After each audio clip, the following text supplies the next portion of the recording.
नमस्कार,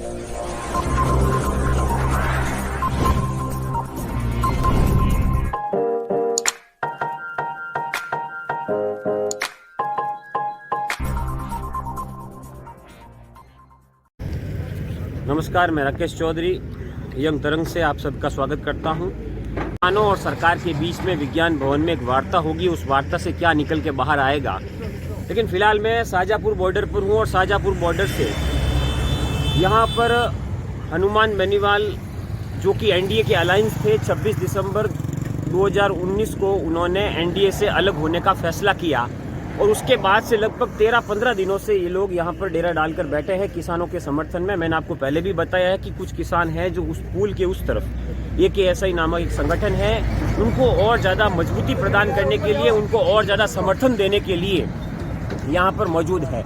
आप विजुअल्स के माध्यम से देख सकते हैं कि किस प्रकार से जो टेंट है, आप अगर देखेंगे तो इस पुल के उस कोने तक आप टेंट की संख्या देख सकते हैं। करीब 1000 की मात्रा में, संख्या में किसान यहाँ पर मौजूद हैं और ये सभी किसान कहीं ना कहीं RLP समर्थक, या हम यूँ कह सकते हैं कि दूर दूर से आए, कोई चूरू से आया, कोई सीकर से आया, कोई नागौर से आया है। अलग अलग प्रकार के किसान यहाँ पर किसानों का समर्थन प्रदान करने के लिए मंच पर हैं।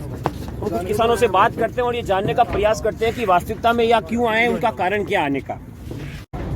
बिल जो है वो जून में पारित हुआ था, लेकिन आपने फैसला किया दिसंबर में आकर कि हम पार्टी यानी एनडीए से अलग होंगे। तो कहीं ना कहीं आपको क्या लगा, इस बिल के अंदर क्या कमियां लगी, या किसानों के विरोध में आपको कैसे लगा ये बिल? कैसे ऐसा लगे है कि धान की मान कुछ नहीं है, कि 26 धान बोल रही है, एक मान खाली एक मूंग पर ही दे रही है, बाजरी नहीं दे रही है, मोड़ नहीं दे रही है, आगे वागे सुनाई तो नहीं हो रही है। आज 10 दिन से किसान सगला बैठा है, करें कह रहा है 11 तारीख को दे जाएंगे, 12 तारीख को दे जाएंगे, 26 तारीख को दिया तो नहीं है। 45 दिन यहाँ के लिए होगी कि भूखा 30-60 किसान बैठ रही है, कोई सुनाई नहीं हो रही है। अब सातों धान को यही तूनी चाहिए ना, एक मान तो एक धान को दे दिया, मूंग का दे दिया, कहीं मंडिया सारी बंद पड़ी है। एक मंडी खुल रही है, आज ईटवाड़ा मंडी पड़ी है, बंद पड़ी है, नागौर मंडी बंद पड़ी है, खुजामन मंडी बंद पड़ी है, टोटल मंडियां लाडू सब टोटल मंडी बंद पड़ रही है, कोई सुनाई नहीं हो रही है आपके पास। आपको एक पता होगा कि सरकार ने कॉन्ट्रैक्ट फार्मिंग की व्यवस्था की। कॉन्ट्रैक्ट फार्मिंग में क्या होता है कि जहाँ तक हमने कवर किया गाँवों को, किसानों को एक भ्रम फैलाया गया है कि आपके खेत का एग्रीमेंट होगा, जबकि सरकार कह रही है कि आपकी फसल का एग्रीमेंट होगा, खेत का एग्रीमेंट नहीं होगा। तो आपको इसको लेकर के क्या शंकाएं हैं आपके मन में? शंका है कि भाई कह रही है कि खेत को फसल को हो रही है, खेत को नहीं हो रही है, तो खेत और कौन सा हो रही है? तो एक मान एक मूंगा ही दे रही है, बाजरी सभी बताइए 1900 बता, 70 को भाव बता रही है, 2 साल पहले 18 का हाल ही नहीं हो रहा, 14 बिक रही है, आप लोग कहीं समाधान नहीं हुआ है। भाई हम एक और किसान से बात करते हैं कि उनका क्या मानना है, वो क्या कहते हैं। जी सर, आप मुझे बताइए कि APMC एक्ट की बात आई है, 1955 में आवश्यक वस्तु संशोधन अधिनियम पारित हुआ था, उसके बाद से सरकार ने इसमें बदलाव किया है और कुछ वस्तुओं को आवश्यक वस्तुओं की श्रेणी से बाहर निकाल दिया है कि किसान भी अब स्टोरेज कर सकेंगे और मन चाहे दामों पर फसलों को बेच सकेंगे। और दूसरी बात है कि मंडियों की जो व्यवस्था है वो भी बनी रहेगी, लेकिन आप कह रहे हैं कि मंडियां समाप्त हो जाएगी। किस प्रकार से समाप्त हो जाएगी सर? देखिए, ये जो पहली बात तो ये है कि ये जो कानून जो है जी, जो मोदी सरकार ने जो पास किए हैं जी, इन कानूनों की मांग किसी भी किसान ने नहीं की थी। बगैर मांगे कोई चीज आती है जी, तो उसका क्या तुक है जी? मोदी जी को अगर कानून ही बनाना था तो MSP गारंटी कानून लाते। आज हरियाणा का किसान तो 2150 में बाजरा बेच रहा है, राजस्थान का किसान 1200 और 1300 रुपए में बाजरा बेच रहा है, लागत नहीं मिल रही है किसान को। तो मोदी सरकार जो तीनों कानून बनाए हैं कि जैसे स्टॉक लिमिट का कानून था, अब तक के जितने भी प्रधानमंत्री रहे हैं देश में, सभी ने उनका पालन किया और वो कानून बरकरार रखे। मोदी जी के ऐसे ऊपर क्या दबाव था कि जो लिमिट ही हटा दी, कोई भी आदमी कितना भी भंडार करके बैठेगा, उसका क्या रिजल्ट निकलेगा? आपने बाजरे की बात की। हाँ, मोदी जी कहते हैं कि आपके राजस्थान में उगा हुआ बाजरा आप हरियाणा और पंजाब में बेच सकते हैं, क्योंकि आपके लिए पूरा बाजार बन गया, आप पूरा देश बाजार बन गया आपके लिए, क्योंकि आप किसी भी मंडी में जाके उस वस्तु को बेच सकते हैं जहां आपको अच्छे दाम मिलेंगे। उसके ऊपर आपका क्या कहना है? आपने अखबार नहीं देखे जी? अभी खट्टर सरकार ने दे दिया था कि भाई हम जो है बाहर के जो स्टेट के जैसे राजस्थान का बाजरा हम नहीं खरीदेंगे, और बाकायदा किसानों को मार पीट के दौड़ाया था जी। 26 जनवरी को किसान कह रहे हैं कि अगर बात नहीं बनती है तो ट्रैक्टर मार्च करेंगे। आप पढ़े लिखे देश के लोकतंत्र के प्रहरी हैं, 26 जनवरी एक राष्ट्रीय महत्व का दिन होता है। हाँ। अगर उस दिन विजय चौक पर, राजपथ पर अगर किसान ट्रैक्टर मार्च करेंगे तो विदेशी मेहमानों के सामने भारत की क्या छवि होगी? आपके इस संबंध में क्या कहना है? इसके बारे में ये कहना है कि विदेशी मेहमान आएंगे और हर साल बुलाते हैं हम उनके सामने भारत के किसान की प्रदर्शन करेंगे, शक्ति प्रदर्शन, कि भारत का किसान क्या करता है, क्या चाहता है इस देश से।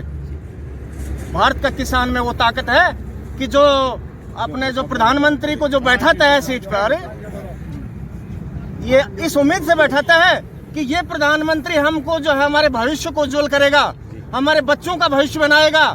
आज कहाँ गई वो नौकरियां, कहाँ गई वो स्मार्ट सिटियां जो हमको सपना दिखाया गया था कि देश को ऐसे चमका देंगे, स्मार्ट सिटी आ जाएंगी, वो आ जाएगा, ये आ जाएगा, बुलेट ट्रेन आ जाएगी।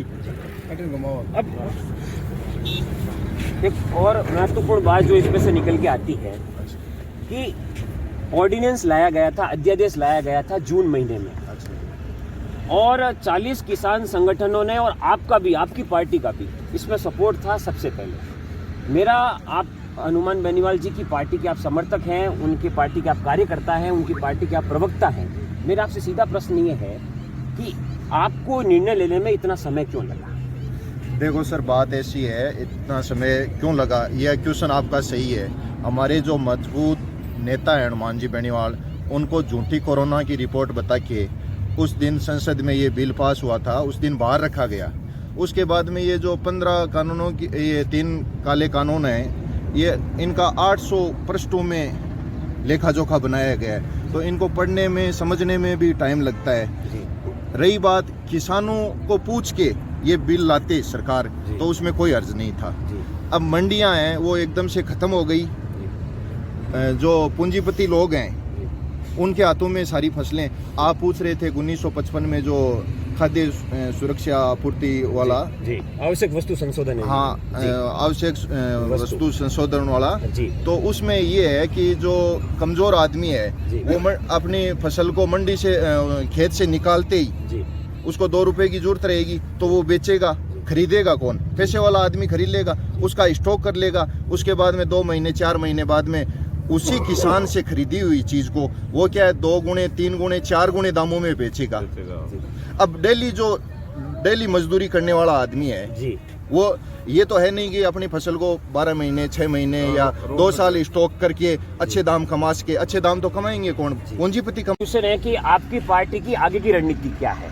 क्योंकि अगर आज निर्णय नहीं हो पाता है, आज मीटिंग है 12 बजे के बाद विज्ञान भवन में, अगर आज निर्णय नहीं हो पाता है तो आपकी पार्टी का क्या स्टैंड होगा, आगे की रणनीति क्या होगी?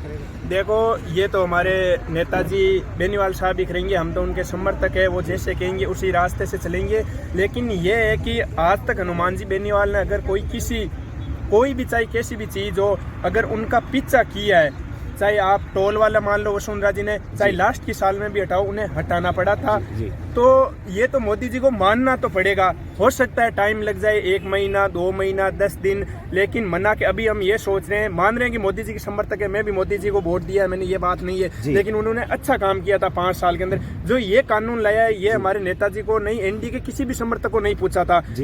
आगे है ना, हम अभी देख रहे हैं 1-2 दिन में नेताजी आएंगे क्या कमाने से, लेकिन ये है कि मोदी जी को मना के मानेंगे, 2-4 दिन में नहीं करेंगे तो हम। एक आखिरी क्वेश्चन मेरा ये है कि अगर आप देखोगे बीजेपी को, तो बीजेपी क्या कर रही है कि गांव-गांव में चौपाल लगा रही है किसानों को समझाने के लिए।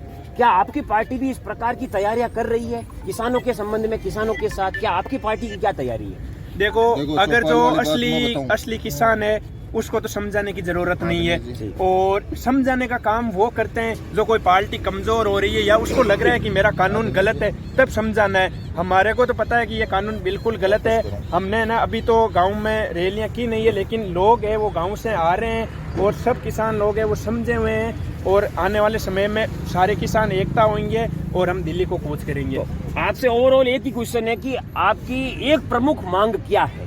ओवरऑल अगर देखा जाए, इतने सारे प्रश्न इन सब चीजों में खड़े हुए हैं, लेकिन अगर आपसे ओवरऑल एक चीज पूछी जाए कि आपके अंतिम फाइनल स्टेज पर क्या मांग है, क्या डिमांड है? मेरा देखो मोदी जी से यही है, हमारे देश के प्रधानमंत्री हैं, मैंने पहले भी बताया था कि मैं उनका समर्थक हूं, उन्हें वोट दिया है। मेरा कहने का मतलब ये है कि किसान अगर कह रहे हैं कि इस कानून से फायदा नहीं है तो मोदी जी जबरदस्ती दे क्यों रहे? स्वामीनाथन आयोग की कानून ले लो, रिपोर्ट नेताजी हमारे कह रहे हैं, स्वामीनाथन आयोग रिपोर्ट है वो लागू कर दे। मैं तो यही कह रहा हूँ मोदी जी से कि आप ये कानून ले लो, आपके समर्थक है, आपने धारा 317 हटाई, हनुमान जी ने अच्छे से समर्थन किया, पूरे हम लोगों ने समर्थन किए।